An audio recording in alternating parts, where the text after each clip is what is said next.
네, 안녕하세요. 여러분 반갑습니다. 무역실무 강의를 맡은 남충모라고 합니다.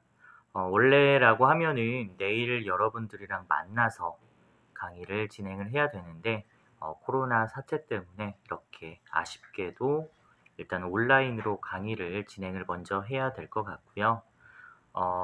일단 뭐 간략히 제 소개를 하면은 저는 이제 강의를 맡은 지 이제 4년 차입니다. 그래서 아실 만한 친구들은 뭐 저 아는 친구들도 있을 거고요. 학교에서도 지나가다 본 친구들도 있을 겁니다. 저는 관세법인 세중이라는 회사의 대표 관세사를 맡고 있고요. 뭐 라잘 코리아라는 건강기능식품도 최근에 런칭해서 사업을 하고 있습니다. 그래서 저는 원래 사실은 주업이라고 해야 되나요? 강의는 아닙니다. 그래서 사실은 강의가 지금도 약간 어색은 한데요. 최대한 제가 이제 실무적으로 무역의 최전선에서 업을 하고 있기 때문에 무역에 관련된 실무적인 부분과 기초적인 이론 지식을 접합해가지고 여러분들께 재밌는 즐거운 강의를 하도록 하겠습니다. 일단 수업 계획서를 잠깐 살펴보면요. 제 강의는 수요일 6, 7, 8교시 2시부터 시작을 하고 있습니다. 정기간 240호에서 강의를 진행을 하고요. 이러한 수강 대상은 국제무역이나 관세사에 관심이 있는 학생, 그래서 수출과 수입을 포함한 국제무역거래와 관련된 내용들을 공부를 할 겁니다. 그리고 강좌 운영 방식은 주로 강의와 조발표입니다. 아마도 여러분들이 제 강의를 듣는 가장 큰 이유 중에 하나가 이 조발표가 아닐까 싶은데요. 이 조발표를 원래는 오늘 조도 짜고 어떻게 할지 진행을 해야 되는데, 언제 이제 온라인 강의가 아닌 직접 여러분들 만나서 대면 강의가 될지 아직 저도 장담을 할 수가 없어가지고 조발표는 좀 일단은 유보하겠습니다. 그래서 성적평가 방법이 원래는 중간고사 20, 기말고사 50, 출석 10, 과제 20이었는데 제가 사실 중간고사는 제외하려고 했어요. 기말고사만 진행을 하고 나머지를 이제 과제와 출석으로 점수를 매기려고 했는데, 지금 조발표가 어떻게 될지 모르기 때문에 일단 제가 중간고사는 보는 방향으로 지금 생각을 하고 있습니다. 그래서 중간고사 30%, 기말고사 60%, 출석 10% 정도로 일단은 성적을 매기려고 생각을 하고 있습니다. 이 부분은 추후에 바뀔 수도 있으니까 여러분들과 직접 만나는 그 시간에 제대로 얘기를 해드리도록 하겠습니다.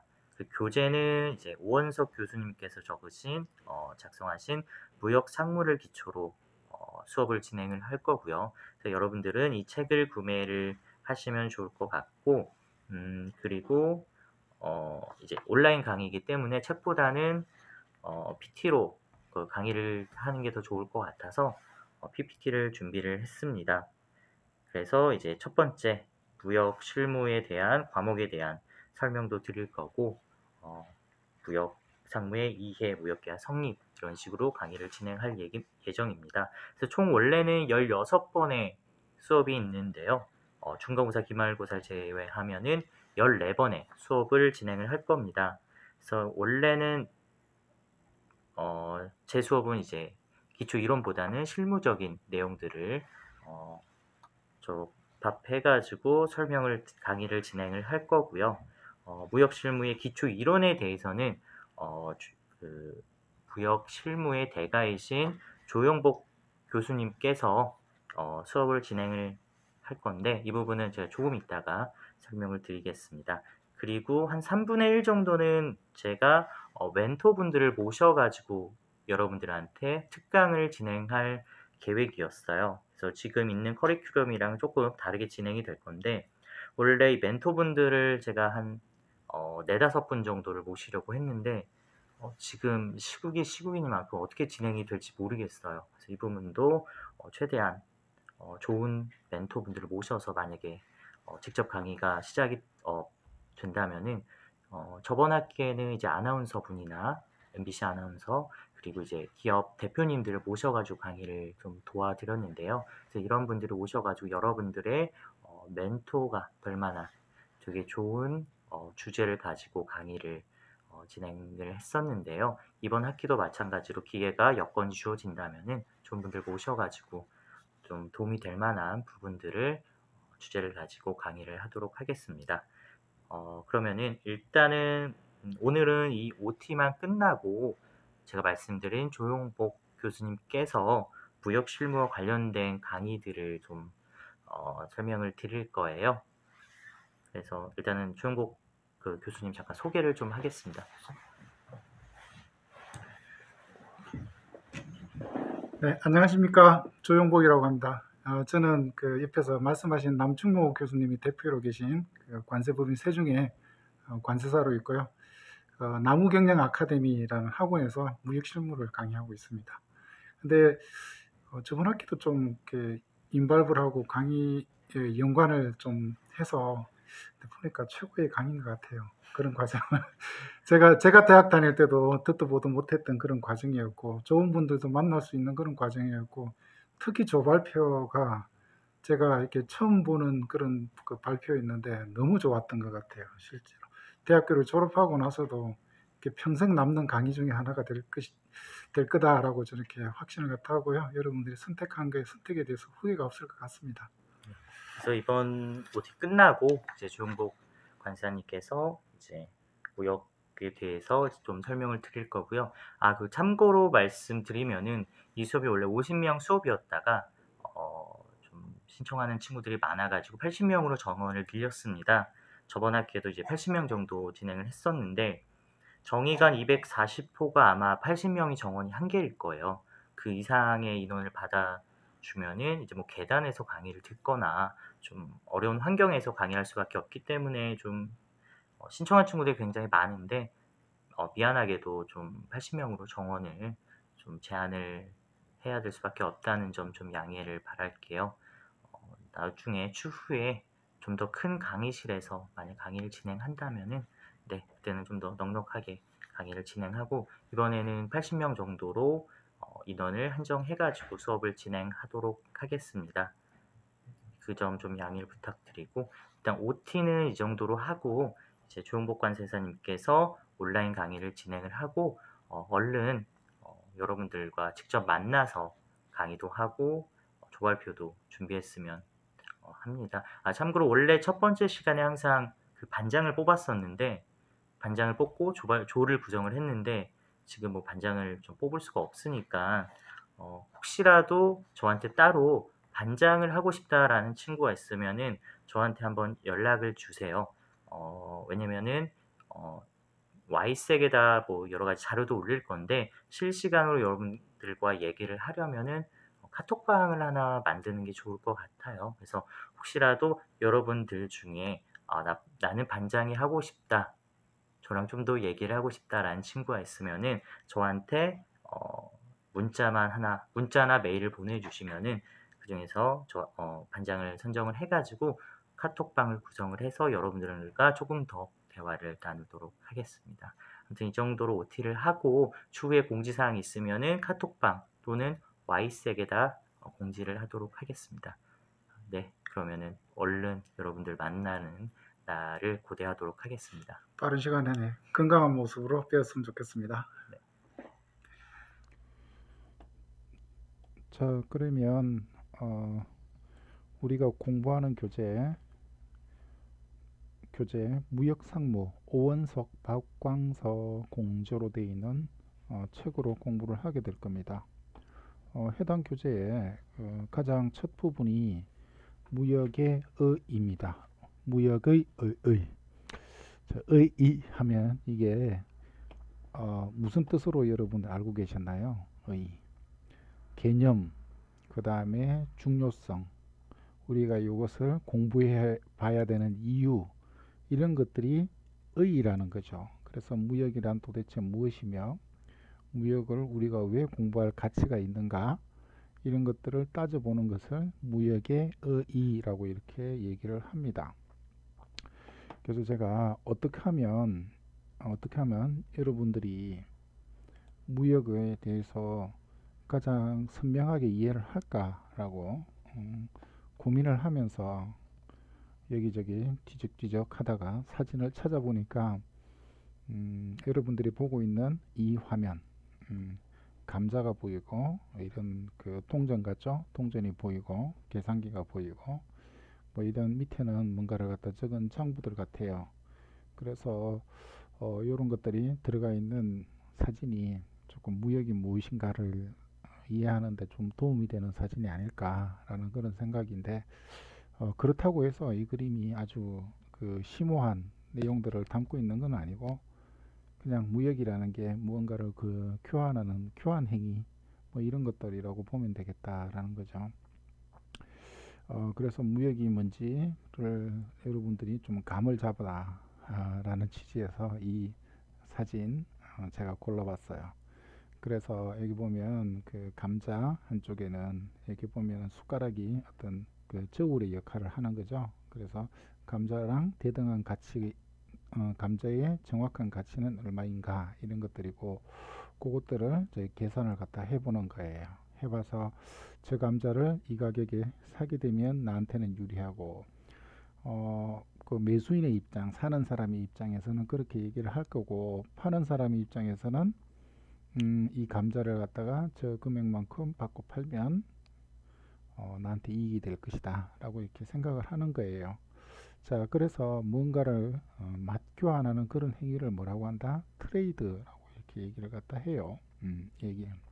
그래서 트레이드는 뭔가를 교환하는 행위. 그래서 그러면 우리 무역할 때, 무역 거래를 할 때 교환하는 게 무엇과 무엇을 교환하는 거다? 그 감자와 동전이요 라고 말씀하시는 분들도 있을지 모르겠는데, 뭔가 물건과 돈 이렇게 교환하는 것, 그 다음에 물건, 그 다음에 노동력과 돈 이렇게 교환하는 것, 그 다음에 뭐 그것들이 아니고 우리가 갖고 있는 뭐 영화 파일이라든지 음악 파일이라든지 그죠? 그런 것들과 돈을 교환하는 것들, 이런 것들이 다 트레이드에 이렇게 해당이 될 겁니다. 그래서 트레이드가 보면 트레이드를 우리가 무역이라고 하는데, 그런데 우리가 본격적으로 공부하게 될 것은 트레이드가 하나의 한 국가의 국내에서 발생하는 것이 아니고 서로 다른 국가 간에 발생하는 트레이드, 말하자면 인터내셔널 트레이드, 그것을 무역이라고 이렇게 보게 될 것이다 라는 거예요.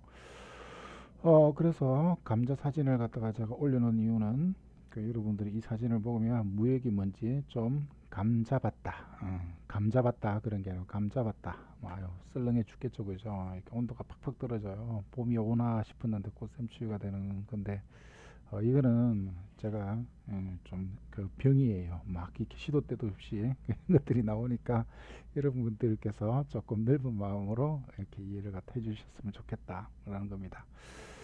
자, 그러면 무역의 개념부터 이렇게 살펴봐야 돼요. 그 개념 살펴보면 사람과 사람 간의 어떤 대가를 이렇게 교환하는 거죠. 한쪽에서 돈을 갖다가 주면 한쪽에서 물건을 준다든지, 한쪽에서 돈을 주게 되면 노동력을 제공한다든지 아니면 서비스를 제공한다, 기타 서비스를 제공한다든지 이런 것들이 트레이드에 해당될 겁니다. 그 다음에 우리나라 대외무역법에서는 그 뭐 문화 콘텐츠 라든지 영상물이라든지 이런 것들을 또 전자적 형태의 무채물이라고 얘기를 해요. 자, 그런 것들도 돈을 받고 교환하게 되면 그것은 트레이드에 해당돼요.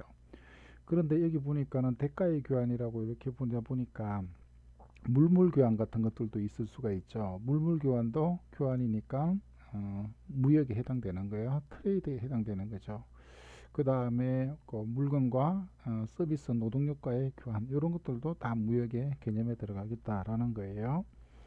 그런데 이제 무역 실무나 무역 상무라고 하는 그런 학문 분야에서는 그 물품과 물품 간의 교환 행위 내지는 물품과 금전, 돈과의 교환 행위만을 공부 대상으로, 연구 대상으로 삼고 있어요. 무역 실무에서는요. 자, 그런데 그 사람과 사람 간의 대가의 교환을 무역이라고 이렇게 보는데, 그런데 국제 거래로서 사람과 사람 간의 대가의 교환, 이것을 무역이라고 이렇게 본다. 이렇게 정리를 하면 될 것 같아요. 그래서 일단은 위에 나와 있는 것은 트레이드의 개념이고, 밑에 나와 있는 것은 인터내셔널 트레이드의 개념이고, 우리가 앞으로 공부할 무역의 일반적인 개념은 국제 거래로서의 사람과 사람 간의 대가의 교환이다. 이렇게 정리를 하면 되겠습니다. 자, 그러면 일반적인 의미의 무역이 무엇인가 한번 살펴볼 거예요. 일반적으로 일반적이다라는 것은 보통 사람들이 얘기를 갖다 한다라는 거예요. 그 무역이라는 것들도 개념 정의를 하는 목적에 따라서 그 무역 따라서 무역의 범위가 이렇게 다 각기 달라져요.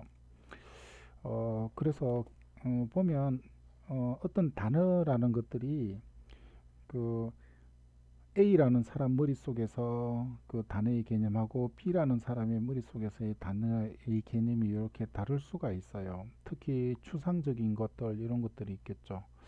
그래서 뭐 여러분들이 내가 생각하는 행복이라는 개념과 그 다음에 지금 이 방송을 갖다가 보고 계시는 여러분들이 생각하는 행복이라는 그 개념은 이렇게 달라져요. 그런 것들이 달라지기 때문에 그래서 행복에 대해서 뭔가를 이렇게 논하거나 이야기하기 위해서는 행복이 무엇이다 라는 것에 대해서 말하는 저라 듣는 여러분들이 뭐라고요, 개념 정의를 갖다가 동일하게 하고 들어가야 된다라는 거예요. 그래서 무역도 아주 여러 가지 의미로 이렇게 쓰이는데, 일반적으로 사람들이 말하는 무역이 무엇인가를 이렇게 한번 알아보겠다라는 거예요. 자, 여러분들 그 TV라든지 뭐 이런 데서 뉴스를 이렇게 볼 때 뭐 경상수지 흑자가 얼마가 됐다 뭐 이런 얘기 들어보신 적이 있으신가요? 그 다음에 경상거래가 어떻고 자본거래가 어떻고 이런 것들을 들어보신 적이 있으신가요? 안 들어봤으면 큰일이죠. 많이 들어보셨기는 한데 그것의 정확한 개념이 무엇인지 잘 모르시는 분들도 있을 겁니다. 그죠? 그래서 이참에 한번 정리를 갖다 한번 해봅시다. 자, 경상거래, 자본거래 이렇게 되어 있는데, 자본거래부터 일단은 살펴볼게요. 자본거래를 빼고 나면은 다 경상거래예요. 자, 우리 표에 보면 자본거래 보니까 자본의 투하, 대차, 유가증권의 매매를 중심으로 한 거래를 자본거래라고 이렇게 얘기를 갖다 한다라는 거예요. 자, 자본은 캐피탈인데 캐피탈의 그 투하, 그러니까 어딘가에다가 자본을 투자를 하는 겁니다. 어딘가에다가 투자를 갖다 해요. 보통 우리가 트레이드 거래라고 하면 뭘 주고 뭘 갖다가 받는 거예요. 그런데 투자를 하는 거는요, 주고 곧바로 받는 것이 아니고요, 잘 되면은 받고 못 되면은 못 받는 거예요. 그런 것들이 투자죠. 그래서 자본을 투자하는 것, 이런 것들이 자본거래에 해당되는 겁니다. 그래서 우리가 보통 보면 자본의 투자 그러면 보통 주식을 산다든지 이런 것들이에요. 그 주식을 갖다가 보면 우리 법적으로는 여기 표에 보면 유가증권이라고 얘기를 하거든요. 그래서 보통 자본의 투하 중에서 가장 대표적인 게 유가증권인데, 유가증권의 매매를 중심하는 거래, 이런 것들도 자본거래예요. 그 다음에 자본의 투하 다음에 뭐가 보이나요? 대차라는 거, 요 부분이 보이시죠? 대차 요거는 뭐냐면 대변과 차변 이렇게 들어보셨을 거예요. 장부에 보면 대변과 차변 이렇게 있어요. 대변은 누군가에게 뭔가 돈을 갖다 좀 줘야 돼 라고 하면 줘야 되는 상대방에게 지불해야 되는 항목 같은 경우에는 대변에다가 이렇게 기재를 하는 거죠. 그 다음에 차변이라는 거는 상대방으로부터 내가 받아야 될 돈을 갖다 기재를 갖다 하는 것, 이것을 그것을 차변이라고 얘기를 갖다 해요. 그러면 자본의 대차란 무엇인가라고 하면, 자본을 상대방에게 빌려준다든지 상대방으로부터 빌린 거, 상대방에게 제공해야 되는 자본이 있다든지 상대방으로부터 받아야 될 자본이 있다든지 이런 것들을 뜻해요. 그래서 자본거래는 뭔가를 투자를 한다든지 아니면 돈을 빌려주고 돈을 갖다 빌려준 돈을 갖다가 받는다든지 이런 것들이 자본거래고, 그 다음에 자본거래의 가장 대표적인 유형으로 볼 수가 있는 것들이 유가증권의 매매다. 주식을 사고 파는 것들, 이런 것들이 자본거래다라는 겁니다. 그래서 자본거래를 제외하고 나면 이제 경상거래라고 얘기를 갖다 하는데, 자본거래는 좀 전에 제가 뭐라고 얘기를 했어요. 뭔가를 자본의 투자 같은 경우에는 곧바로 뭔가를 대가를 받지는 않지요. 곧바로 대가를 받지는 않는데, 경상거래 같은 경우에는 대부분 뭔가를 제공하게 되면 곧바로 대가를 갖다가 받는 경우가 많지요. 그래서 그런 거래들을 보통 주로 보면은 경상거래라고 얘기를 갖다 해요. 자, 경상거래라고 하는데, 경상거래에는 뭐가 있는지 보니까 그 협의의 무역과 무역 외 거래로 이렇게 분류를 갖다 하더라라는 거예요. 자, 협의의 무역은 여기 보니까 유형의 물품의 수출과 수입을 뜻한다라고 되어 있어요. 유형 하게 되면 뭐예요? 형체가 있는 거. 형체가 있는 물품을 수출하고 수입하고 요걸 갖다가 좁은 의미의 무역으로 이렇게 파악하고 있어요. 자, 그런데 밑에 보니까 그 무역 외 거래를 보니까 뭐라고요? 서비스 거래도 뭐라고요? 서비스 거래가 무역 외 거래로 이렇게 들어가는 거죠. 자, 서비스 거래, 그 무역 외 거래에 들어가는데, 서비스 무역 같은 거에 가장 대표적인 거는 우리나라에서 얼마 전에 그 기생충이라는 영화가 아카데미 작품상을 비롯해서 세 개의 부분 수상을 갖다 했죠. 저 개인적으로는 그 사건을 우리나라 문화사에서 100년 만에 한 번 있을까 말까 하는 그런 아주 역사적인 사건이다라고 이렇게 평가를 하는데, 그 이유가 아카데미라는 그런 그 이렇게 시상식이라는 그 자체가 굉장히 폐쇄적입니다. 그래서 일반적으로 영화인들이 얘기를 할 때 세계 3대 국제 영화제가 있어요. 거기에 보면 칸, 그 다음에 베니스, 그 다음에 그 베를린, 요 세 개를 그 세계 3대 국제 영화제로 칩니다. 그러면 아카데미는 거기에 들어가지 않죠. 그런데 실제 규모로 따지게 되면 칸에 비해서도 압도적으로 큰 게 아카데미예요. 그런데 아카데미는 국제 영화제로 이렇게 끼워주질 않는다는 거죠. 그 이유가 뭐예요? 자기네들끼리의 잔치였다라는 거예요. 그래서 자기네들끼리 잔치였고 할리우드에서 만드는 영화들만 상을 갖다가 줬어요. 그런데 할리우드에서 만들어지지 않는 영화들에 대해서 상을 갖다 이렇게 좋았던 것들이 외국어 영화상이었어요. 그래서 아무리 영화가 잘 만들어진 작품이라고 하더라도 외국어 영화상까지 이렇게 딱 주는 그렇게 했어요. 자기네들끼리 잔치였죠. 그런데 그것을 깨고 이번에 그 기생충이 보니까 외국어 영화상이 그 이름이 이렇게 바뀌었더라고요. 국제 영화상인가 뭐 이렇게 바뀌었어요. 그래서 그거 받고 그 다음에 그거 이외에 또 알짜배기를 갖다가 다 이렇게 상을 갖다 받았더라고요. 그래서 보면 아카데미에서도 가장 큰 상이 뭐니 뭐니 해도 작품상이고요. 그 다음에 큰 상이 그 감독상, 그 다음에 각본상 뭐 이렇게 돼요. 그래서 그걸 다 받았죠. 아주 대단합니다. 그 다음에 또 그 가치 있게 인정해 주는 게 이제 나무주연상, 여우주연상 뭐 이렇게 되는데 그것들은 못 받아서 아쉽긴 한데 뭐 거기까지 바랄 건 없고. 어쨌든 그래서 그 패러사이트라는 영화를 외국에서 이렇게 계속 상영을 갖다 하면 그것들도 뭡니까? 경상거래에 이렇게 들어가요. 상영을 갖다 해주면서 계속해서 이렇게 돈을 받잖아요. 그거 이외에 옆에 보니까 정려라고 돼 있어요. 무상정려, 배상 이런 것도 있어요. 보통 경상거래가 대가성이 있는 거래지만 대가성이 있는 거래가 아니더라도 경상거래로 치는 것들이 뭐가 있느냐라고 하면 여러분들이 중에 그 외국 유학가 있을 때 여러분들의 부모님들이 학비를 보내준다든지 이런 것들이 뭐냐면 정려 이런 것들이 경상거래에 들어가고 이것들은 무역거래, 무역 외거래에 이렇게 들어가는 겁니다. 자, 그래서 무역을 갖다 살펴보면 가장 좁게 보게 되면 국제 물품 매매 계약에 해당되는 유형의 물품의 수출입을 말하는 거고, 거기에다가 추가를 갖다 해서 무역 외거래까지 포함하는 경상거래, 이것들도 넓은 의미의 무역, 국제거래인 무역에 들어간다고 볼 수가 있고, 그 다음에 밑에 보이는 자본거래 보이시죠? 자본거래 이런 것들도 돈을 빌려주고 빌리고 그 다음에 투자를 갖다 하고 유가증권 매매를 하고 이런 것들이 자본거래인데, 무역을 아주 넓게 보게 되면 자본거래까지 국제무역거래에 포함이 된다라고 이렇게 보시면 돼요. 그래서 밑에 내용을 정리를 갖다 해놨죠. 유형의 물품을 수출하거나 수입하는 거래, 이것을 일반적으로 얘기하고, 그러면서 이것들은 가장 좁은 의미의 무역을 뜻한다라고 보시면 되죠.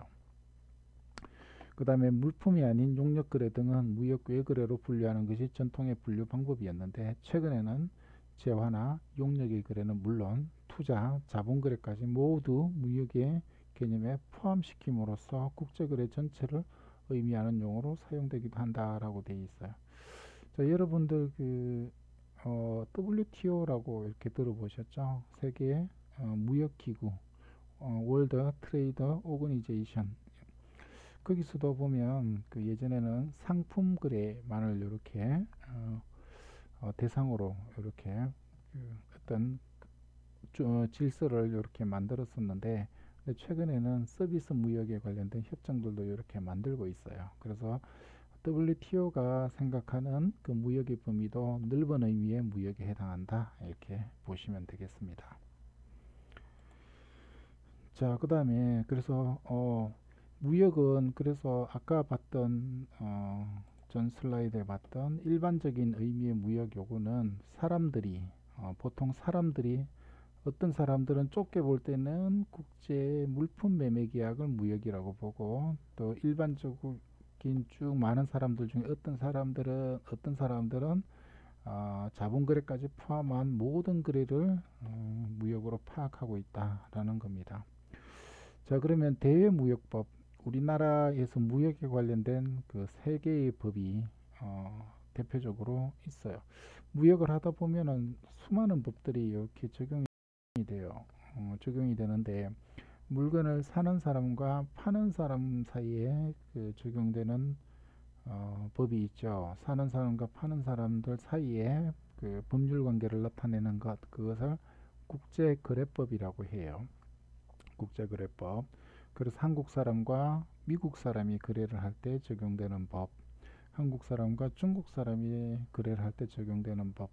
그래서 그 법에서 말하는 당사자는 서로 다른 나라에 소재하고 있는 그런 무역 거래자들이 대상이 되는 것, 이런 것이, 그런 법이 국제거래법이에요.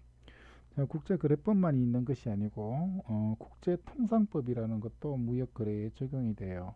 그래서 국제통상법이다라고 하는 것은 뭐냐면 국가와 개인 간에 국가와 개인이 그 법적인 법에 있어서 당사자가 되는 것을 말하는 거예요.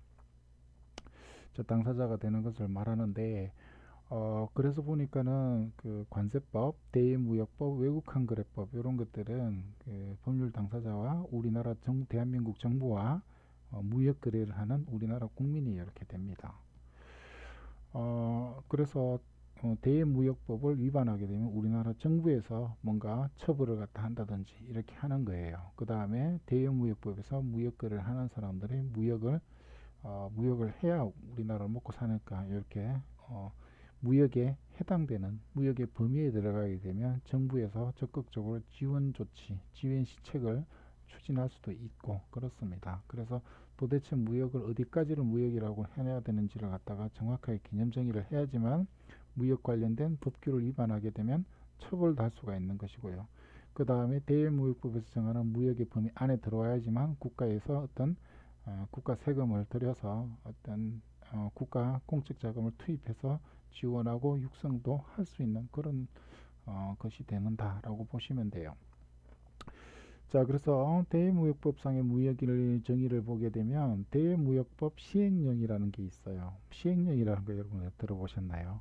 무슨 법 있고, 법 밑에 무슨 시행령 이런 것들이 있고, 그 다음에 그 밑에 보면 그 시행규칙이라는 것들이 나와 있는 있을 수도 있고, 그리고 무슨 고시라는 것들도 있어요.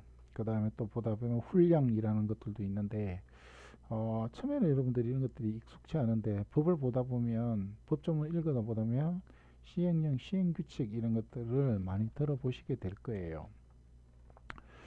그래서 그 대외무역법은 무역에 관련된 법이에요. 무역에 관련된 법. 그래서 우리나라 무역 정책을 실현하기 위한 그 어떤 법률적인 제도적인 장치가 대외무역법이라고 볼 수가 있어요.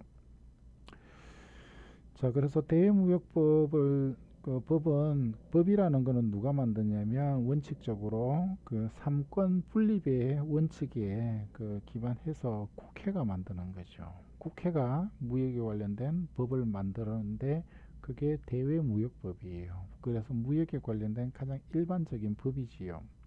그런데 무역 환경이라는 게 굉장히 시시각각 이렇게 변하는데 시시각각 변하는 환경 속에서 국회에서 좀 보면 여러분들 국회 보면은 그 뭐 툭하면은 뭐 싸우고 보이콧하고 막 그 회기 중단되고 뭐 이래가지고 그런 것들을 많이 보셨을 텐데 무역 환경이 급변하고 있는데 뭔가 급변하게 되면 거기에 맞춰서 제도를 변경하고 해야 되는데 국회의원들이 맨날 쌈박질만 하게면 그게 대응을 갖다 못한단 말이에요. 그래서 원래 법이라는 것은 삼권 분립의 원칙에 따라서 국회에서 만드는 것이지만 삼권 분립의 원칙의 예외로서 행, 어, 행정부에서 법을 제정을 갖다 하는 것이 있어요. 그래서 그런 것들이 시행령, 시행규칙이라는 것이 있는데 시행령과 시행규칙은 시행령은 대통령이 제정하는 거고 시행규칙은 대통령 밑에 행정부의 각부의 장관이라든지 아니면 총리가 제정하는 것 이런 것들이 시행규칙 각종 고시라고 보시면 돼요. 근데 대통령이라고 마음대로 법을 갖다 만들면 안 되고요. 대외무역법 시행령이다라고 하면 대외무역법에서 대외무역법이 법이라는 존재를 하고 대외무역법에서 어떤 대통령령으로 정할 수 있는 범위를 규정을 해요. 범위를 갖다 규정을 갖다 하고 그래서 대외무역법이 정해놓은 범위 안에서 대통령이 정하게 되면 그것이 대통령령이고요. 그 다음에 또 대통령이 또 그 수많은 일을 갖다 다 못 보니까 뭐라고요? 어떤 범위 안에서 각부의 장관들이 각종 제도들을 갖다가 규정할 수 있는 그런 근거를 갖다가 대통령령에서 이렇게 마련을 갖다 하고 그래서 각부의 장관들이 대통령령이 정하는 범위 안에서 어떤 세부적인 규정을 정하는 것 이런 것들이 시행규칙이다라고 이렇게 보시면 되겠습니다. 그러면 시행령이 뭔가 시행규칙이 뭔가 조금 이해가 가셨으면 좋겠는데 어떠신가요? 자, 그래서 대외무역법에 보면 대외무역법의 법조문은 사실은 몇 개 안 돼요. 굉장히 몇 개 안 돼요. 그러면 그 대외무역법 시행령이 조문이 오히려 많거나 비슷하고 그런데 실제로 조문이 가장 많은 것들은 시행규칙 뭐 이런 거 대외무역법 같은 게 시행규칙이 따로 없고요. 대외무역 그 관리규정이라는 게 있어요. 그래서 대외무역 관리규정에서 무역에 관한 전반적인 사항을 규제를 하는데 그게 조문이 굉장히 많습니다.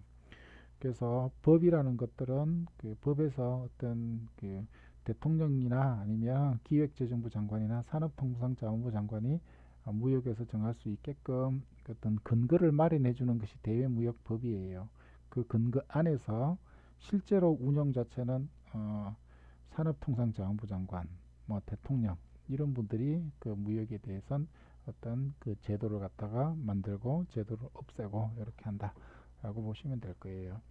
그래서 그 무역이 무엇인지에 대해서 개념 정의를 뭐가 내리고 있냐면 대통령령으로 이렇게 내려요. 대통령령으로 내리는데 대통령령을 앞으로 여러분들이 법 같은 거 보고 하실 때 시행령이다라고 나와 있으면 그거는 대통령령이다라고 보시면 될 겁니다.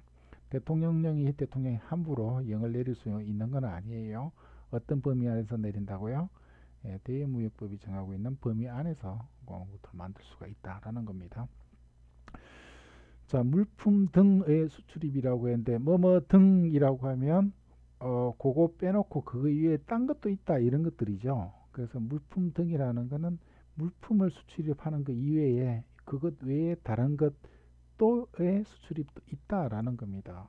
그래서 물품 위에 물품 등에 해당되는 거 물품 위에 보니까 대통령령으로 정하는 용역이 있어요. 서비스 자, 그 다음에 요 전자적 형태의 무채물도 전부 다가 전자적 형태의 무채물이 의 수출입이 무역에 들어가는 것이 아니고, 여기도 전자적 형태의 무채물 앞에도 대통령령으로 정하는 요게 들어가야 엄밀하게 맞아요.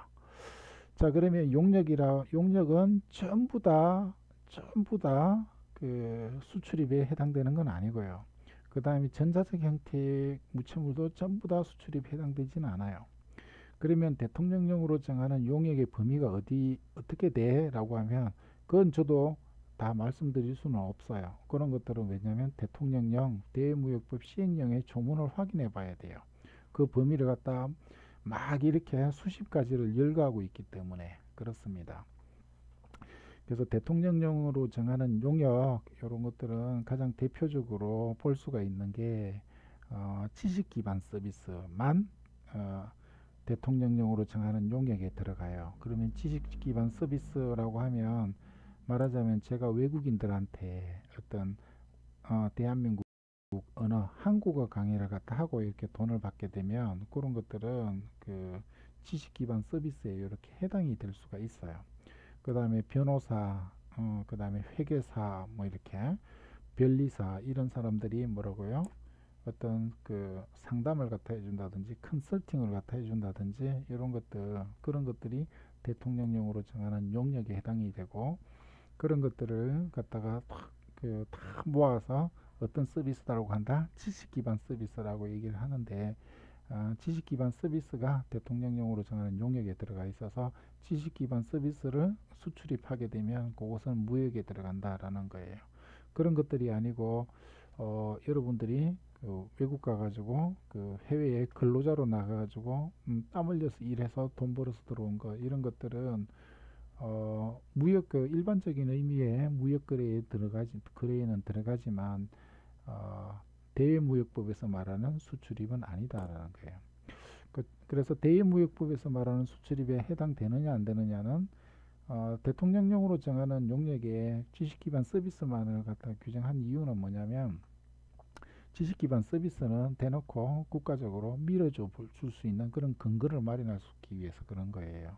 그래서 그 대외무역법에서 지식기반 서비스의 수출입을 무역거래에 집어넣게 되면, 무역을 잘하는 사람 표창도 하고 어떤 뭐 포상도 내리고 어떤 각종 뭐 인력이라든지 장비를 제공하는 서비스도 그런 뒷받침을 갖다 해줄 수도 있고, 이런 거예요. 그런 근거를 마련해 주기 위해서 용역 중에 지식 기반 서비스 같은 경우에는 요것들을 수출입하게 되면 무역의 범위에 포함시키겠다라는 거죠.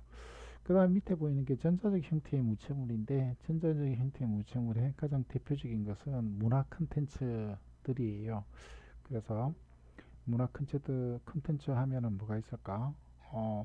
그 음악 파일이라든지 영화 파일이라든지 이런 것들이 있죠. 그런 것들이 가장 대표적인 전자적 형태의 무채물인데, 그런 것들도 보면 그 전자적 형태의 무채물, 그런 것들, 그 다음에 또 뭐가 있냐라고 하면은 뭐 특허권 같은 권리의 사용, 이런 것들도 들어갈 수가 있어요. 자, 그런 것들이 전부 다 어디에, 그런 것들을 수출하거나 수입하게 되면 그런 것들이 다 무역에 들어가요. 그 용역은 하고 전자적 형태의 무채물은 그 형체가 없지요. 형체가 없어서 무역으로 어떻게 파악하느냐라고 하면, 보면 우리나라 국민이 대체적으로 보면 우리나라 국민이 외국 사람들한테 제공을 하게 되면 그게 수출에 해당되는 거고, 외국 사람이 우리나라 국민에게 제공하게 되면 그것은 수입에 해당되는데, 그거는 대체적으로 그렇다는 거고, 법적으로 엄밀하게 따지면 뭐 거주자 비거주자라는 게 있어요. 세법이라든지 외국 한거래법을 보게 되면 거주자 비거주자가 나오는데, 거주자가 비거주자에게 제공하게 되면 그건 수출이 되는 거고, 비거주자가 거주자에게 제공하게 되면 그건 수입에 해당된다, 이렇게 보시면 됩니다. 자, 그 다음으로 넘어가서 대무역법상의 무역의 범위를 보니까, 무역의 객체는 공부를 해서 물품 등이라고 했어요. 여기 보면 물품 등. 그래서 물품 위에도 정하는 용역과 전자적 형태의 무채물이 이렇게 포함되는 것을 알 수가 있다라는 거고, 그 다음에 무역의 주체라는 건 무역을 직접적으로 행하는 자와 무역을 위탁하는 자를 갖다 모두 포함을 갖다 해요.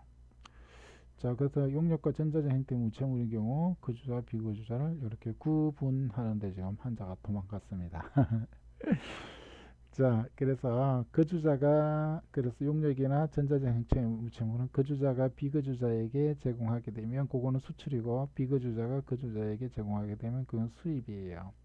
거주자, 비거주자 이게 뭐냐면 외국인 노동자가 우리나라에 들어왔어요. 우리나라에 들어와서 한 오랫동안 일을 갖다 해서 우리나라에서 어떤 일을 해서 돈을 벌고 그러면서 외국으로 100%다 송금하는 것이 아니고 우리나라에서 먹고 마시고 쓰고 또 소비 생활도 한단 말이죠. 그렇게 되면 경제적인 관점에서는 우리나라 국민하고 똑같다라고 보시면 돼요.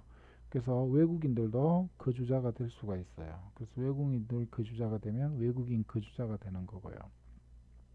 그 다음에 반대로 우리나라 국민이 그리고 여러분들이 외국에 가서 공부를 오랫동안 하고 있으면 그거는 뭐가 되는 거예요? 비거주자가 된다라는 거죠. 그래서 우리나라 국민도 비거주자가 될 수가 있어요.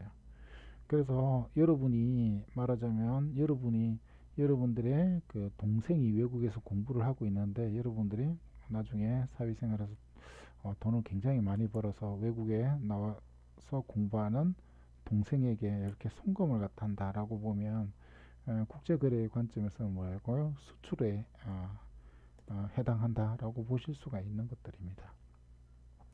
자, 그 다음에 무역에 해당하는 행위라는 거예요.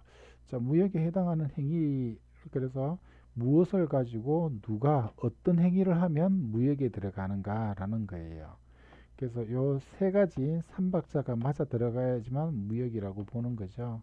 그래서 여기에 나와 있는 무역의 주체, 무역의 주체는 가리지는 않아요. 무역을 하는 사람은 누구나 다. 그래서 요거는 의미가 없고 위에 나와 있는 무역의 객체를 가지고 무역에 해당하는 행위를 하게 되면 그것이 무역의 범위에 해당된다라고 보는 거예요. 그런데 무역의 객체가 무엇인지에 따라서 그 범위가 달라진다라는 거예요. 그래서 물품의 수출입의 경우에는 행위자를 구분하지 않아요. 행위자를 구분하지를 않고 그래서 우리나라에서 우리나라에 있는 그 외국인이 우리나라에서 물건을 갖다가 외국으로 이렇게 팔 수도 있어요. 그런 것들도 뭐라고요? 수출이 되는 거예요. 그래서 물품의 수출입의 경우에는 행위자를 구분하지 않는데 용역과 전자적 형태의 무채물의 거래인 경우에는 뭐라고요? 거주자가 비거주자에게 하게 되면 수출이 되는 거고 비거주자가 거주자에게 되면 수입이 되는 것. 그렇게 뭐라고요? 거주성을 따져봐야 된다라는 겁니다. 자, 그러면 다음으로 넘어가서 그럼 물품 가지고는 뭐 하게 되면 수출입이 되느냐라는 거예요. 물품. 그럼 물품의 범위부터 살펴봐야 되는데 동산, 부동산 들어보셨어요? 동산, 부동산. 영어로는 동산은 무버벌이에요. 무버벌, 움직일 수 있는 것. 부동산은 뭐라고요? 움직일 수 없는 것이라고 이렇게 볼 수가 있겠죠. 그러면 그 동산을 어디까지를 동산이라고 보느냐라는 거예요. 여러분들이 지갑에 들어있는 그 많은 돈들은 뭐라고요? 다 움직일 수 있는 거죠. 근데 움직일 수 있는 거지만 외국 한글법에서 정하는 직업수단, 우리가 들고 있는 거는 직업수단에 해당되는 거거든요. 그래서 직업수단이라든지 그 다음에 유가증권, 채권 이런 것들은 뭐라고요? 동산 움직일 수 있는 것이지만 그거는 뭐예요? 물품의 범위에 해당되지 않아요. 그래서 직업수단하고 증권 이런 것들을 갖다 거래를 하게 되면 그것은 그 물품의 거래가 아니고 그것은 자본거래에 해당되게 되는 겁니다. 아시겠죠? 그래서 동산을 가지고 어떤 행위를 갖다 해야 되냐면 요게 그 국가 간의 이동을 갖다 하는 거예요. 국가 간의 이동. 그래서 우리나라에서 외국으로 이렇게 나가게 되면 그건 수출이고요. 외국에서 우리나라에 들어오면 수입이에요. 그런데 밑에 보면 경제적인 관점에서 외국에서 외국으로 물품을 갖다 이동하더라도 이것이 대가성이 있는 경우에는 수출입이 해당된다라는 거예요. 자, 물품이 국가 간의 이동에 우리나라에서 외국으로 외국에서 우리나라에 나오게 되면 요거는 대가가 있는지 없는지를 갖다가 안 따지고 무조건 물어보는 거예요. 무조건 그 수출과 수입으로 봐요. 그런데 외국에서 외국으로 물건이 이동하게 되면 대가성이 있으면 수출입에 해당되는 거예요. 그래서 그 일본에서 중국으로 물건이 휙 가요. 근데 우리나라에 있는 사람이 돈을 갖다가 줘요. 그렇게 되면 뭐예요? 수입이 되는 거예요. 중국에서 일본으로 물건이 휙가요. 근데 우리나라에 있는 사람이 돈을 갖다 받아요. 그렇게 되면 뭐가 되는 거예요? 수출이 해당되는 거예요. 자, 그 다음에 세 번째 밑에 보니까 포세 판매장에서 외국인에게 물건을 판매하면 수출에 해당된다라는 거예요. 포세 판매장이 뭘까요? 포세 판매장? 예, 포세 판매장에서 요게 우리나라 국산 물품을 갖다 파는 거예요. 포세 판매장. 국산 물품을 파는 걸 얘기를 갖다 하는데, 포세 판매장은 여러분들이 이렇게 보면 면세점 보신 적 있을 거예요. 면세점 아무나 물건 못 사요. 외국인들이 이렇게 물건을 갖다 사는 거죠. 물건이, 그래서 우리나라 물건을 외국인에게 이렇게 팔게 되면 외국인이 결국은 그 물건을 갖다가 뭐라고요? 외국으로 가지고 물품을 외국으로 반출한다는 거죠. 그래서 포세 판매장에서 물건을 갖다 판매하는 그런 것까지도 수출로 이렇게 보고 있다라는 겁니다. 자, 그 다음에 용역의 수출입이에요. 용역의 범위는 뭐예요? 문화 콘텐츠, 그 다음에 지식 기반 서비스, 그 다음에 특허권 등 지적재산권. 지적재산권이라고 이렇게 얘기를 했었는데 요즘에는 지식재산권이라는 용어를 더 많이 쓰네요. 그래서 지식재산권을 갖다 사용할 수 있는 권리 사용의 허락 이런 것들을 용역이라고 해요.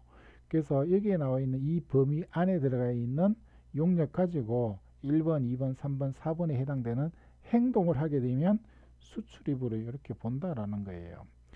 그래서 그 온라인을 통해서 외국인 업체에게 컨설팅을 해주는 것 같은 서비스 자체의 이동을 용역의 수출입이라고 이렇게 봐요.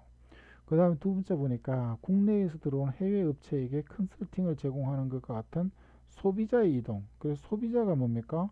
해외 업체가 우리나라에 들어와서 소비자가 이동하는 거.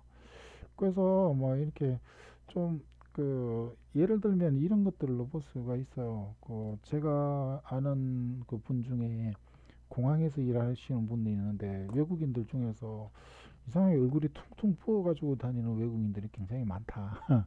그런 얘기를 갖다 들은 적이 있는데 저 사람들은 얼굴이 왜 저런 얼굴을 하고 다닐까라고 되게 궁금해했었대요. 알고 보니까 그게 우리나라가 플라스틱 서저리를 잘하니까 성형수술을 굉장히 잘하니까 그 성형수술을 받기 위해서 들어왔다 나가는 외국인들 그 성형수술을 갖다 받기 위해서 들어오게 되면 저게 그 뭐냐 그 이렇게 빠른 시간에 회복되기 전에 나가다 보니까는 얼굴에 이렇게 부작용 뭐 이런 것들이 있는 것 같아요. 저도 개인적으로 특히 가서 시술을 받고 올까라는 그런 생각을 하고 있는데 특히가 이게 모발 이식 수술이 이렇게 굉장히 이렇게 발달했대요. 그런데 특히가 이제 환율이 많이 떨어져서 우리나라나 그 유럽 쪽에서 시술을 받는 거에 비해서 가격 자체가 굉장히 이렇게 많이 낮아진답니다. 그래서 우리나라에서 거기까지 가서 시술을 받고 이렇게 오게 되면 그 비행기 왕복 티켓 가격에서 에다가 거기서 좀 관광을 할 수 있는 그런 그 뭡니까 갭 이런 것들이 있대요. 제가 이렇게 그 머리카락이 계속 이렇게 빠져가지고 굉장히 수렁으로 빠지는데 이 그 머리카락을 우리 헤어라고 하죠. 그래서 빠져가지고 날 생각을 안 해. 그래서 헤어날 수 없는 그런 상황이 지금 빠져가지고 정말 이렇게 심각하게 지금 고민을 갖다 하고 있어요. 농담이고요. 자, 그래서 보니까는 온라인을 통해서 컨설팅을 갖다 해주는 거예요. 그 화상 채팅을 하면서 컨설팅 해주고 돈을 갖다 받는 것, 뭐 이런 것들도 있을 수가 있어요. 그러면 서비스 자체가 이제 우리나라에서 외국으로 이동하는 거, 이런 거죠. 그 다음에 외국에서 우리나라에 들어와서 컨설팅을 받고 간다든지 이런 것들이요. 그 다음에 우리나라에 들어와서 말하자면 성형수술하고 성형수술을 갖다 하는 거는 이제 국제거래의 관점에서는 무역의 범위에 들어가지만 그 지식 기반 서비스로 대통령령이 정하는 서비스에는 들어가지는 않아요, 사실은. 그 다음에 해외 지점을 통해 그 업체가 해외 업체에 컨설팅을 제공하는 것과 같은 자본의 이동이라는 거예요. 자, 그래서 해외 지점을 갖다 건설하게 되면 이게 투자를 갖다 한 거예요. 그 회사 입장에서. 그래서 현지 법인을 갖다가 세운다라든지 아니면 지사를 갖다 낸다든지 이런 것들은 자본 거래에 해당되거든요. 그래서 자본을 외국에다 투자를 갖다 한 건데 자본의 이동 이런 것들도 용역의 수출입에 이렇게 들어갈 수가 있다라는 겁니다. 그다음에 해외에 파견된 직원이 해외에서 컨설팅을 제공하는 것 같은 노동의 이동 이런 것들까지 용역의 수출입에 이렇게 포함이 된다. 이렇게 보시면 됩니다.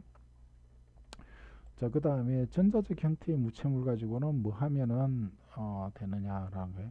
전자적 형태의 무채물은 보면 소프트웨어, 영상물, 음성물, 전자적 데이터베이스 이런 것들이 대통령령으로 정한 전자적 형태의 무채물입니다. 그래서 이런 것 가지고 어떻게 하면 수출입이 되느냐라고 했어요. 보니까 정보통신망을 통해서 전송을 갖다 하는 거예요. 그래서 음악 파일을 갖다가 제가 메일을 통해서 발송을 한다든지 음악 파일을 갖다가 다운로드를 갖다 받는다든지 이런 것들이 뭐예요? 정보통신망을 통해서 전송을 갖다 하는 거고요. 그 다음에 컴퓨터 등 정보 처리 능력을 가진 장치에 저장한 상태로 반출, 반입한 후 인도, 인수하는 것 이런 것들이 전자적 형태의 무채물에 수출입에 해당되는 겁니다. 그래서 다운로드를 한국 사람이 다운로드를 하게 되면 수입이 되는 거고 외국인인 비거주자가 다운로드를 하게 되면 수출입이 해당되는 거예요. 그 다음에 또 어떻게 해요? 다운로드 하는 거 이외에 뭐 USB에 담아서 아니면 CD에다가 담아서 이렇게 상대방에게 인도하게 되면 그런 것들도 전자적 형태의 무채물이 될 거다라는 거예요. 자, 그런데 무역은 그러면 어떤 특징을 가지고 있느냐? 무역은 여러 가지 특징들이 있는데 그 특징을 갖다 한번 좀 살펴볼게요. 자, 무역에는 여러 가지 그 위험들이 수반된다라고 합니다. 물론 그 리스크가 크면은 어때요? 리스크가 크면 하이 리스크, 하이 리턴이라는 말도 있어요. 대신에 이제 리스크가 여러 종류별로 아주 다양한 만큼 리스크를 관리하는 그런 기법들을 많이 연구하는 것도 좀 중요한 것들이 아닌가라는 거예요. 그래서 기법들을 그 연구를 한 다음에 그 무역 거래를 갖다 할 때 적당하게 잘 사용할 수 있으면 좋겠다라는 겁니다. 자, 그래서 보니까는 요 납인지 뭔지 보니까는 자기가 앉은 자리가 어딘지도 모르고 이렇게 잘 앉았어요. 자, 그래서 무역에 수반되는 위험들을 보니까는 국가관리 위험이라는 게 있어요. 국가관리 위험.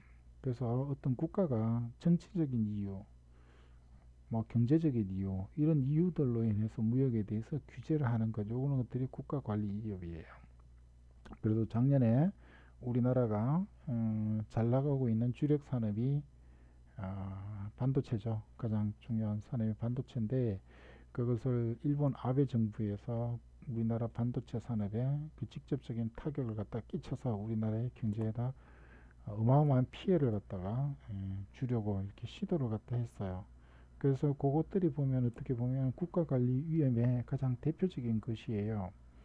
그래서 어떻게 보면 글로벌 그 공급 체인이라고 해요. 글로벌 공급 체인의 한 축을 담당하고 있던 일본이 글로벌 공급 체인의 가장 중요한 그 역할을 담당하고 있는 우리나라에 뭡니까 타격을 갖다 가한 사건이에요. 왜 그러냐면 기초 소재 원자재 부품의 수출을 통제함으로써 우리나라 반도체 산업을 갖다 죽이고자 한 거였어요. 죽이고자 한 이유는 자기 정치적인 그 이해관계 때문에 그렇죠. 표예요, 표. 그래서 일본 그 거구 세력들이 주로 옛날이야, 좋았던 옛날이야를 많이 그리워해요. 그래서 일본이 가장 좋았던 옛날은 언젠가요? 80년대 후반, 90년대 그때도 좋았지만 그런데 거구 세력들이 가장 그리워하는 하는 시기는 그것보다 몇십 년 먼저 있었던 그 2차 세계대전 때 그때를 가장 그리워합니다. 그때를 가장 그리워하는 게 그때가 자기들 나름대로서는 일본이 가장 힘이 있었던 그런 시절로 그 사람들은 이해를 하고 있어요. 외국을 침략을 갖다 하고 외국에서 만행을 갖다 저질렀을 때 그때 보면 이제 동남아까지 이렇게 장악을 갖다 했고 그 다음에 호주를 갖다 넘보는 거기까지 이렇게 팽창을 갖다 했던 그런 시절.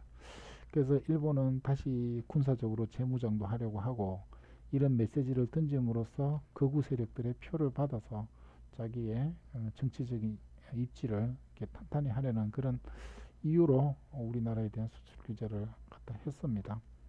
그런 것들이 국가가 어떤 통제를 갖다 함으로 인해서 이렇게 큰 타격을 갖다 입는 거지요.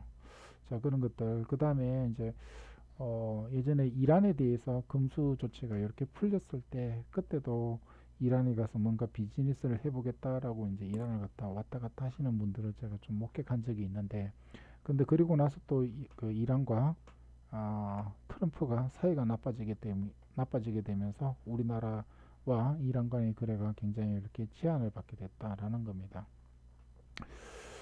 자, 그 다음에 밑에 보면은 거래 상대방에 대한 위험이에요. 그래서 이렇게 쭉 보면은 거래 상대방이 아주 착하고 순한 양인 줄 알았는데 자세히 뜯어보니까 얘가 뭐예요? 늑대였어요. 그래서 보니까 뭐예요?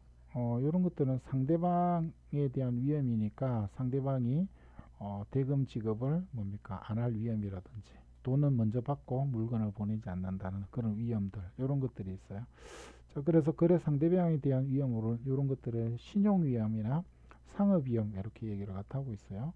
그 다음에 시간과 장소의 차이에서 오는 위험이니까 수출지와 수입지가 굉장히 멀리 떨어져 있다 보니까 물건이 중간에 이동하는 과정에서 멸실, 없어진다든지 훼손된다든지 파손된다든지 이런 것들이 생길 수가 있습니다.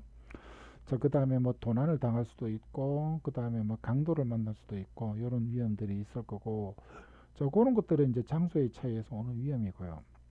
그 다음에 시간의 차이에서 오는 위험이라는 거는 경제 사정이 이렇게 급변을 하다 보니까 오늘 환율이 1,200원이었다. 예를 들어서 오늘 환율이 1,200원이었는데 100달러를 이렇게 받기로 돼 있는데 3개월 뒤에 100달러를 받기로 돼 있는데 그게 3개월 뒤에 보니까는 1달러당 1,200원 하던 게 600원으로 떨어졌어. 그렇게 되면 고스란히 나는 손해가 되는 거죠. 그런 것들이 시간과 장소의 차이에서 오는 위험이다라고 보시면 돼요. 자, 그 다음으로 보면 그래서 이제 하나씩 뜯어보게 되면 국가관리 위험이 뭐냐라고 보면 우리나라를 기준으로 하면 대외무역법, 외국환거래법, 관세법, 기타 무역관계의 법에서 이렇게 규제를 갖다 할 수가 있습니다라는 거예요. 그래서 주요 국가관리 위험이라는 건 그 비상위험이라는 게 있네요. 비상위험은 국제평화와 안전유지를 위한 제한 조치 이런 것들이 있어요. 자, 국제평화와 안전유지를 위한 제한 조치 이런 것들, 요런 뭐냐면 그 전쟁이 빈발한 지역 같은 데로 물건을 갖다가 수출입을 갖다 하면 안 된다라는 거예요. 자, 그래서 뭐 그 지금 보면 그 시리아, 뭐 이라크 이런데 이제 물건을 갖다 수출하는 거는 일정 부분 이렇게 제한이 돼 있죠. 그 다음에 이라크로부터 어떤 물건을 갖다 수입하는 거 이런 것들도 이렇게 제한이 돼 있어요. 자, 그 다음에 품목법 관리의 위험인데 대외무역법 말고 또 수많은 법들이 있어요. 수많은 법들. 자, 대외무역법은 국가 무역 정책 달성을 하기 위해서 만든 법이 대외무역법인데 그런 목적이 아니라 우리나라 국민의 건강, 생명 이런 것들을 지키고 자연 환경을 보호하기 위한 그런 수많은 법들이 존재를 하는데 그 법들은 이렇게 품목별 관리를 이렇게 해요. 자, 그래서 품목별 관리에 의한 그 뭡니까? 그 법령들이 있는데 말하자면 그 의약품에 들어가 있는 것들 중에서 보면 어떤 마약류라든지 뭐 이런 것들이 있을 수가 있어요. 그런 것들은 관리가 철저하게 돼야 되는데 그런 것들은 그 산업통상자원부 장관이 관리하는 대외무역법으로 관리하는 것이 아니고 식약처라든지 이런 데서는 보다 전문적인 기관에서 법률을 갖다 제정을 갖다 해서 자기네들이 만든 법률에 따라서 규제를 하고 이렇게 관리를 갖다 하는 거예요. 그래서 대외무역법에 의해서 관리하는 것뿐만이 아니라 기타 개별 법규에 의해서 관리하는 것들도 있겠다 이렇게 봅니다. 자, 그래서 국가관리 위험에 대한 관리 방안은 국내외 법규에 대해서 충분히 이렇게 숙지를 갖다 하고 자기가 수출입하고자 하는 물품이 규제가 되는지, 그 다음에 어떤 절차를 거쳐야 수출이 되는지 이런 것들을 관심을 가지고 잘 판단을 갖다 해야지만 예상치 못했던 손해를 예방할 수가 있겠다라는 겁니다. 자, 그래서 상대방 못 믿겠어 라는 거예요. 상대방 못 믿겠어. 신용위험은 물건 기껏 보내줬는데 상대방이 돈을 안 줘. 이런 게 신용위험이에요. 그 다음에 상업위험 같은 경우에는 돈 기껏 줬는데 물건을 갖다 못 받아. 이런 것들. 그래서 신용위험은 그 사후송금 방식이라는 거는 뭐예요? 물건 먼저 보내고 돈 나중에 받는 것 요럴 때 생기고요. 상업위험은 사전에 송금했는데 돈을 못 받게 되면 그게 상업위험에 해당되는 겁니다. 자, 신용위험과 상업위험을 관리하는 거는 나중에 우리가 공부하게 될 건데 이게 보면 그 신용조사라는 게 있어요. 신용조사 열심히 해야 되고, 그 다음에 신용장 결제 방식을 쓴다든지 수출보험을 갖다 들게 될 텐데, 이런 것들은 추후에 다시 공부를 갖다 하게 되는 교재에 나와 있는 내용이다 라고 생각을 하시면 돼요. 자, 그 다음에 시간과 장소의 차이에 따른 위험이라고 되어 있는데, 시간과 장소의 차이에 따른 위험은 그 중간에 보다면 물건의 파손, 멸실, 훼손 이런 것들이 있고요. 그 다음에 환율 변동 이런 것들이 있을 수가 있겠다라는 거예요. 자, 그 다음에 시장 상황이 변동한다든지 이런 것들이 시간과 장소의 차이에 따른 위험이다라는데, 그래서 이런 것들 위험을 관리하는 방안은 운송 위험은 그 보험에 들어요. 적화보험. 적화라는 거는 이렇게 운반되는 화물을 갖다가 적화라고 이렇게 얘기를 해요. 영어로는 카고라고 얘기하고. 그 다음에 법률과 간섭의 차이로 인한 위험은 중거법 합의를 통해서 관리한다라는 거예요. 여기에 나와 있는 그 중거법은 뭐예요? 이게 중거법이라는 거는 우리나라 사람하고 일본하고 거래를 하게 되면 거래와 관련된 규제되는 법은 우리나라 법도 있고 일본 법도 있어요. 그런데 우리나라 법이 적용될지 일본 법이 적용될지 이런 것들은 뭡니까? 알기가 좀 불투명해져. 그래서 불투명한데, 그랬을 때 그 무역거래 당사자들이 중거법을 갖다가 선택하는 것을 일정 부분 인정을 갖다 해줍니다. 특히 무역거래 같은 경우에는 그 무역거래 당사자들이 정한 법이 중거법이 그 계약을 규율하는 법이 되는 것을 대부분의 나라에서 인정을 갖다 해줍니다. 그래서 법률과 간섭 차이로 인한 위험에 대해서는 한국법으로 합시다, 일본법으로 합시다 라고 이렇게 딱 못 박아 놓게 되면 한국법이나 일본법이 또 어느 한쪽에게 유리하다라고 생각이 되게 되면 국제 물품 매매에 관련된 그 비엔나 협약이라는 게 있어요. 그래서 비엔나 협약에 적용을 받읍시다 라는 것들 이렇게 합의를 갖다 할 수가 있다라는 거예요. 자, 그렇게 해서 위험을 관리를 갖다 하는 건데, 이런 내용들도 나중에 추가적으로 공부를 갖다 쭉 하게 될 겁니다. 그 다음에 무역이 갖고 있는 특징은 그 서류 거래다라는 거, 상징적 인도다라는 걸 이렇게 나중에 공부를 갖다 하시게 될 거예요. 그래서 물품을 갖다 인도를 갖다 했다라고 하면, 인도를 갖다 한 매도인의 입장에서는 물품만 인도하면 되는 것이 아니고 물품에 대한 권리를 담고 있는 것, 그런 서류를 갖다가 매도인이 매수인에게 제공해야 되는 그런 경우들이 굉장히 많습니다. 물품에 대한 권리를 담고 있는 서류는 뭐냐면 이런 것들이 있을 거예요. 어떤 여러분들이 물건을 갖다 어떤 창고나 보관 장소에다 맡기고 나서 보관증을 받는 경우가 있을 수가 있을 거예요. 근데 보관증을 갖다 이렇게 받았을 때 경우에 따라서는 그 보관증을 반드시 들고 와야지만 물건을 갖다 찾을 수 있는 그런 보관증이 있을 수가 있어요. 그런 것들이 물품에 대한 권리를 화치하고 권리를 담고 있는 그런 서류예요. 그래서 그런 서류를 인도를 반드시 해야 되고, 그 다음에 그런 서류를 갖다 인도를 갖다 했다. 그 서류를 인도를 갖다 하게 되면 물품 자체를 인도를 갖다 한 거랑 똑같은 효력을 갖다가 이렇게 부여하는 그런 서류가 있는데, 그게 나중에 그 공부하게 된 선화증권이라는 그런 서류가 있어요.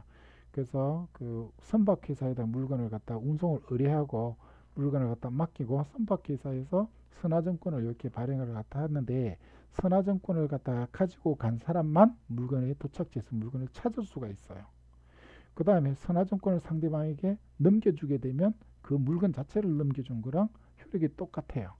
그래서 무역거래에서는 뭐라고요?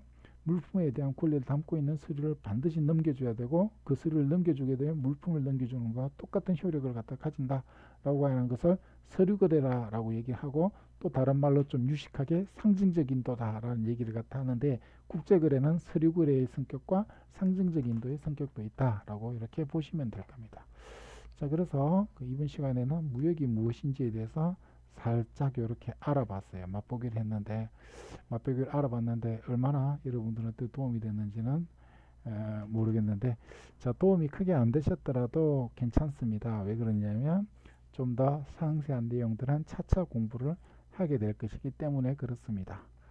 자, 그러면 여기까지, 자, 다음 시간에 또 뵙도록 하겠습니다.